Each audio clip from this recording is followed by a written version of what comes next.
आपण पाहत आहात भारतीय जनमत, आपला चॅनल।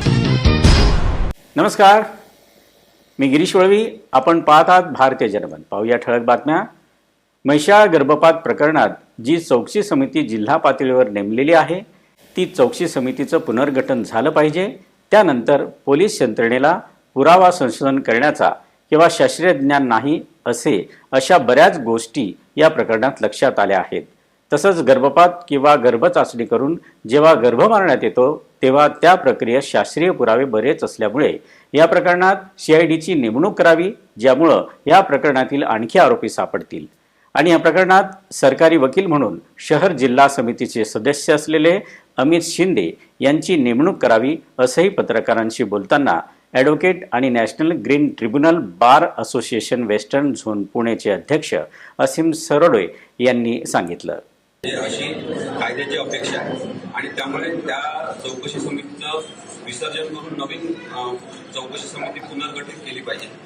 त्यानंतर पोलीस विभाग जो आहे त्यांना व्यवस्थित पुरावा संशोधन करण्याचं यंत्रणा किंवा ज्ञान पुरेशा प्रमाणात नाही अशा अनेक प्रकरणांमध्ये लक्षात आलेलं आहे। आणि गर्भपात किंवा लिंगाधारित गर्भ चाचणी करून जेव्हा गर्भ मारण्यात येतो त्या प्रक्रियेमध्ये सायंटिफिक एव्हिडन्सेस बरेच असतात आणि त्यामुळे महाराष्ट्र शासनाने याच्या संदर्भात त्वरित CIDची अपॉइंटमेंट केली पाहिजे आणि सायंटिफिक पुरावे जे आहेत त्याचं एक नवीन संकलन करण्याची गरज आहे। तरच ही केस चांगली चालेल आणि याच्यामध्ये आरोपींना शिक्षा होईल। तिसरी गोष्ट की महाराष्ट्र शासनाला विधी व न्याय विभाग तसेच मुख्यमंत्री महाराष्ट्र यांना पत्र पाठवून विनंती केलेली आहे की या प्रकरणी विशेष सरकारी वकील म्हणून ॲडव्होकेट अमित शिंदे यांची नियुक्ती करण्यात यावी, कारण की अनेक वर्षांपासून ते कायदा आणि सामाजिक व्यवस्था या प्रश्नावर काम करत आहेत आणि म्हणून अशा संवेदनशील वकिलांची या प्रकरणी विशेष सरकारी वकील म्हणून नेमणूक झाली तर कोणतेही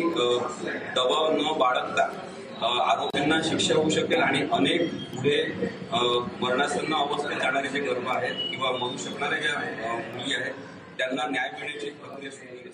नातेपुते तालुका माळशिरस येथे वीजबिल वसुलीसाठी गेलेल्या कर्मचाऱ्यांना बापू रामचंद्र भांड यांनी बेदम मारहाण केली।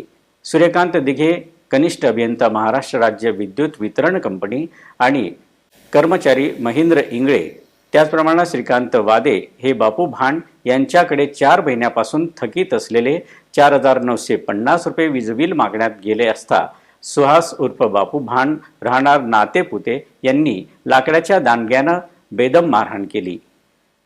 कारण वीजबिल वसुलीत गेलेल्या नंतर अधिकारी आणि कर्मचारी यांनी वीजबिल संदर्भात भांड यांना फोन केला होता। तो फोन कोणी केला म्हणून अधिकारी सूर्यकांत दिघे आणि कर्मचारी महेंद्र इंगळे आणि श्रीकांत वाडे यांना जबर मारहाण केली। त्यानंतर अधिकारी सूर्यकांत दिघे आणि दोघं कर्मचारी यांनी सुहास भांड यांच्या विरुद्ध नातेपुते पोलिसात तक्रार देऊन गुन्हा नोंदवला आहे।